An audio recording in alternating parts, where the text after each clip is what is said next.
చాలామందికి ఒక అది ఫోబియా ఉంటుంది ఏంటంటే, ఈ పోర్న్ మూవీస్ అనేది చాలా కామన్ అయిపోయింది. చూసేస్తున్నారు ఫుల్‌గా. ఫోన్ ఉంది చూసేస్తున్నారు. దాంట్లో ఆ హీరో ఎంతసేపు చేస్తాడు? 20, 30 నిమిషాలు, 40 నిమిషాలు కూడా చేస్తాడు.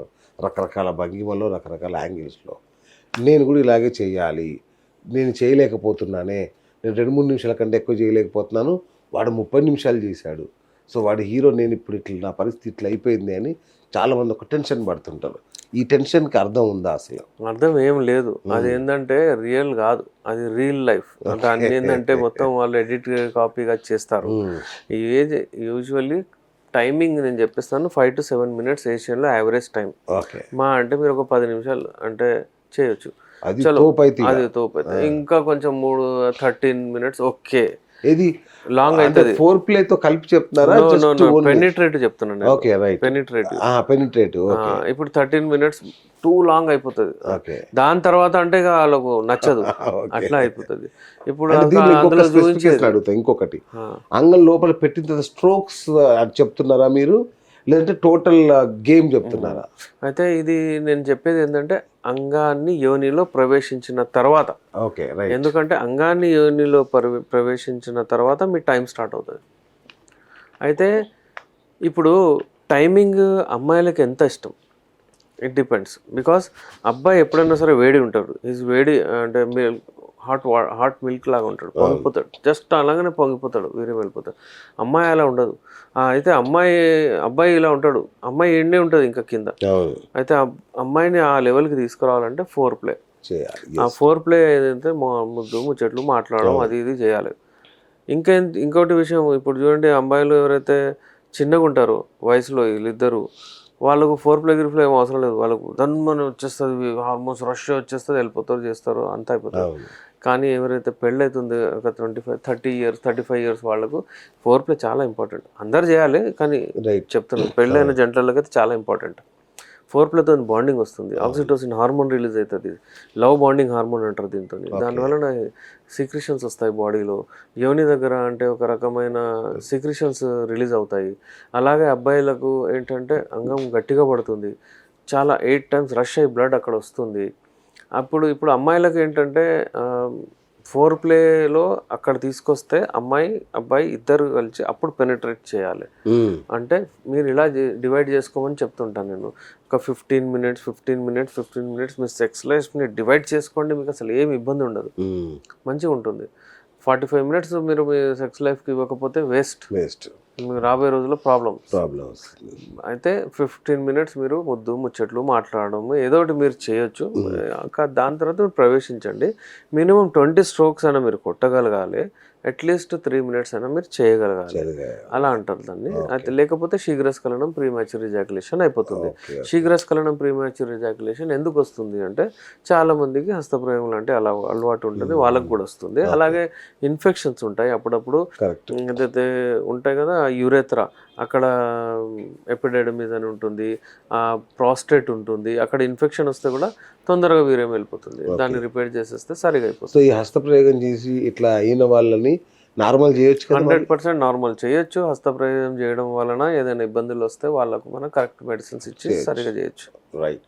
సో ఇంకొక మిత్ అదేమో నిజమో తెలీదు, వేడి వాతావరణంలో పనిచేసిన జీన్స్ ప్యాంట్ ఎక్కువ వేసుకున్నా కూడా మగతనం పోతుంది, వీర్యకణాలు చనిపోతాయి అనే మాట ఒకటి వింటున్నాను నేను. కరెక్టేనా అది? కరెక్టే. అది కొంతమందికి పడదు. యూజువల్లీ ఏంటంటే వేడి వాతావరణంలో ఉండే వాళ్ళకు యూజువల్లీ స్పర్మ్ కౌంట్ తగ్గిపోతుంది.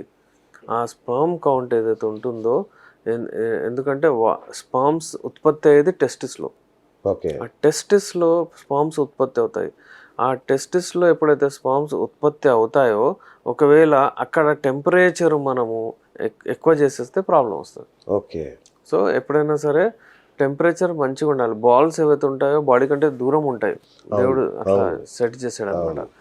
అయితే అక్కడ బయట 1 degree 2 degree టెంపరేచర్ తక్కువ ఉంటుంది, అక్కడ మంచిగా పర్ఫామ్ చేస్తాయి. పైకి వచ్చేస్తే వేడి ఎక్కువై చనిపోతాయి. అయితే ఫర్టిలిటీ ప్రాబ్లమ్స్ వస్తాయి. మీరు చెప్పినట్లు.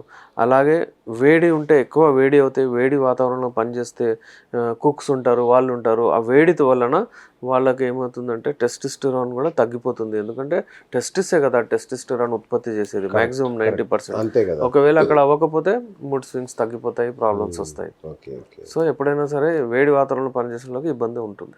రైట్. సో ఇంకొకటి సార్, చాలామంది ఏమనుకుంటారంటే ఫస్ట్ రౌండ్లో తొందరగా అవుట్ అయిపోయింది అంటే సెకండ్ రౌండ్లో మంచిగా పెర్ఫామ్ చేయొచ్చు అనుకుంటారు. ఇది నిజమేనా? అట్లా జరుగుతుందా? కొంతమంది ఏం చేస్తారు తెలుసా, నేనైతే విని చాలా షాక్ అయ్యాను. సార్ నేను మాస్టర్బేషన్ చేసి వెళ్తాను సార్, ఎందుకంటే ఎక్కువసేపు చేయాలని ఓకే అంటున్నాడు. కరెక్ట్. ఒకవేళ నేను ముందే పోతే అక్కడ టైమింగ్ ఇది అయిపోతుంది, అంటే నా రెస్పెక్ట్ పోతుంది, ఆమె అనుకుంటే తొందరగా అయిపోతుంది అంటది. అందుకే నేను మాస్టర్బేట్ చేసిపోతా అంటాడు. అగైన్ ఏజ్, ఆ ఏజ్లో ఏదో 20, 25, 30 ఏళ్ళలో చేస్తున్నాడు కావచ్చు, కానీ తర్వాత అడ్వైజబుల్ కాదు అది. ఓకే. అసలు రాదు. మరి అప్పుడేం చేస్తారు? పోయిన తర్వాత ఫెయిల్ అయితే మళ్ళీ అదొకటి వచ్చేస్తుంది, పర్ఫార్మెన్స్ యాంగ్జైటీ వచ్చేస్తుంది. సో అట్లా కాదు. సో ఫస్ట్ రౌండ్ ఫెయిల్ అయితే సెకండ్ రౌండ్ సెట్ అవుతారు అనేది కరెక్ట్ కాదు. కొంతమందికి అప్పటికప్పుడు ఎలక్షన్స్ వస్తాయి, కొంతమందికి గంట తర్వాత వస్తుంది, కొంతమందికి ఒక 24 hours తర్వాత వస్తాయి. ప్రతి ఒక్క బాడీ ఒకటే లాంటివి ఉండదు కదా. ఎప్పుడైనా సరే ఈ అలవాటులు ఈ అన్నేచురల్ ఎప్పుడైనా పోకూడదండి, నేచురల్ పోవాలంతే. మీరు ఉండండి, మీ భాగస్వామితో పార్టిసిపేట్ అవ్వండి, కలవాలనుకున్నప్పుడు మంచిగా ఎరెక్షన్స్ వస్తాయి, కలవండి. ఇట్స్ క్వైట్ నేచురల్, అట్లా పోవాలి. బ్లడ్ ఫ్లో బాగుంటేనే అంగం గట్టిపడుతుంది, మంచి పెర్ఫార్మెన్స్ చేయొచ్చు అంటారు. సో మరి బ్లడ్ ఫ్లో పెంచడానికి సర్జరీలు చేయాల్సి ఉంటుందా, లేదంటే మన యునానితో సర్జరీలు అవసరం లేని పరిష్కారాలు ఏమైనా ఉంటాయా? సర్జరీ ఏం అవసరం లేదు, బ్లడ్ ఫ్లో మంచిగా చేయొచ్చు. బ్లడ్ ఫ్లో చేయడానికి మెడిసిన్స్ ఉంటాయి. ఓకే. సింపుల్ డ్రై ఫ్రూట్స్ ఉంటాయి చూడండి, అవి వాడితే కూడా మంచిగా అవుతాయి. సీరియస్గా?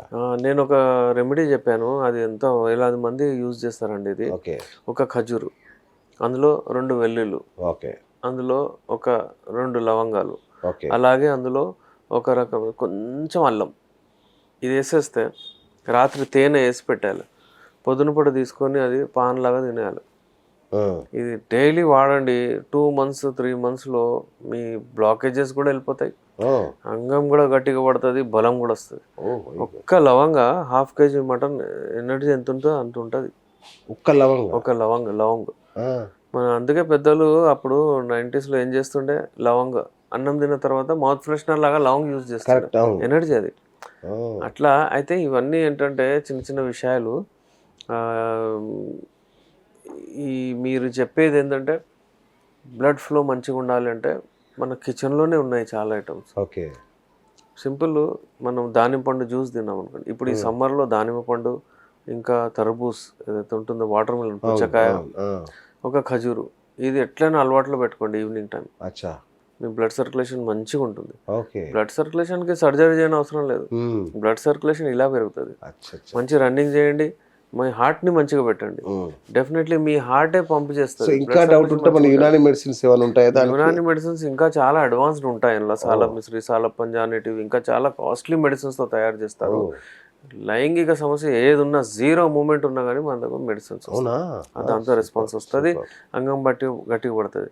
ఎవరైనా పెళ్ళికి భయపడుతున్నారు, పెళ్ళైన తర్వాత కూడా వాళ్ళు వారి భార్యతో కలవాలంటే భయపడుతున్నారు, అలాంటి వాళ్ళు మాతో సంప్రదించవచ్చు. ది బెస్ట్ మెడిసిన్స్ ఉన్నాయి, మనకు రిజల్ట్స్ వస్తాయి.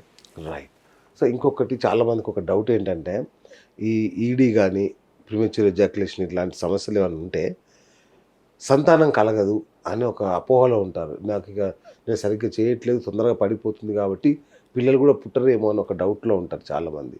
కొంచెం ఇది క్లియర్ చేయండి సార్, ఇది నిజమా ఏంటి? సార్, ప్రీమెచ్యూర్ ఎజాక్యులేషన్, శీఘ్రస్ఖలనం is totally different. Right. Okay sir. ఎవరికైనా చూడండి, ఇప్పుడు ఇక్కడ ఇంపార్టెంట్ పాయింట్, ఒక్కసారి కలిచారనుకోండి, ఎవరైనా బక్కగా ఉంటాడు, ఎలాగుంటాడు, కలుస్తాడు, వీర్యం వెళ్ళిపోతుంది. ఒకసారి వెళ్ళిన తర్వాత స్పామ్స్ ఉంటే అప్పుడు ఆ ఓవ్యులేషన్ అయితే పిల్లలు పుడతారు. దట్ డజంట్ మీన్ అతను చాలా బలవంతుడు, అతను గంట చేస్తాడు, అట్లా కాదు. వేరే రోజు పోతే మళ్ళీ ధన్మని వెళ్ళిపోతుంది, ఆమె సాటిస్ఫై అవ్వదు, కానీ ఆమె మదర్ అయిపోతుంది, ఇతను ఫాదర్ కూడా అయిపోతాడు. ఇక అలాగే వాళ్ళది నెక్స్ట్ కూడా అట్లనే అవుతుంది, నెక్స్ట్ బాబు కూడా అయిపోతాడు అట్లా. కానీ ఏంటంటే ఈ ప్రాబ్లం అయితే ఉంటుంది వాళ్ళకు. అంటే 2 కొడుకులు అయిన తర్వాత కూడా నాకు విడాకులు కావాలంటుంది, ఎందుకంటే ఇతను సాటిస్ఫై చేయలేకపోతున్నాడు అని చెప్తారు. దట్ మీన్స్ మీరు ఒకవేళ పిల్లలు అవుతే ప్రీమెచ్యూర్ ఎజాక్యులేషన్ లేదని చెప్పలేరు. ఒకవేళ ఇద్దరు ముగ్గురు నలుగురు పిల్లలు ఉన్నా కానీ ఈ ముగ్గురు పిల్లల్ని పెట్టుకొని కూడా వేరే అతనితో పారిపోయింది. బా అలాంటి కేసెస్ కూడా ఉన్నాయి. ఓకే. అయితే పిల్లల్ని చూసి మీరు నిర్ధారించలేరు. ఏంది అతను మగాళ్ళు అంటలేవు, పిల్లలు ఉన్నారు కదా అంటే నో నో అది కాదు. ఓకే. అది కాదు. సాటిస్ఫాక్షన్ లెవెల్స్ మీకు గ్రీన్ చాలా సిగ్నల్ ఇచ్చేది ఇంపార్టెంట్ అమ్మాయి. ఇది.